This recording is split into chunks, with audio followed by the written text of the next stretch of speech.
दोस्तों, अलास्का में पुतिन और ट्रंप की जो समिट हुई है वो तो ऑलमोस्ट फेल होती हुई दिख रही है। कुछ कंक्लूजन निकला नहीं।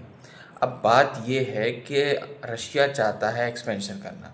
उसने कुछ हिस्सा यूक्रेन का कब्जा लिया है। ट्रंप भी जानता है कि ये छोड़ने वाला है नहीं। तो ट्रंप ने कहा कि आप ले लो, लेकिन आपकी क्या गारंटी है कि इससे आगे नहीं बढ़ोगे आप कुछ साल बाद। 2014 में आपने क्रीमिया को कब्जाया था। उसके बाद जो 2022 से ये युद्ध चल रहा है उसमें आपने और आधा, मतलब कुछ और हिस्सा यूक्रेन का कब्जा लिया है। अब यूक्रेन को ये डर है कि ये अगर युद्ध यहीं पे रोक दिया उस एरिया को छोड़ के भी, तो फिर आगे फिर ये हमला करेगा। तो ये प्लानिंग कुछ सिर्फ इस मीटिंग तक नहीं थी।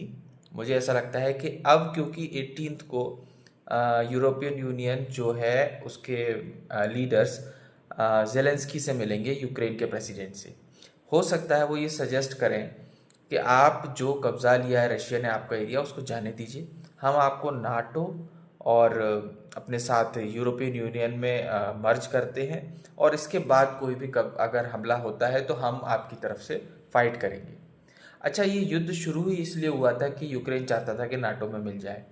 लेकिन अब अपनी ज़मीन गंवाने के बाद अगर उसको नाटो में मिलना पड़ा तो फिर क्या फ़ायदा नाटो में मिलने का। तो बहुत इंटरेस्टिंग होगा कि आने वाले कुछ टाइम में जो मीटिंग्स होती हैं, जेलेंस्की को भी इन्वॉल्व किया जाता है, तो उसमें क्या निकल के आता है।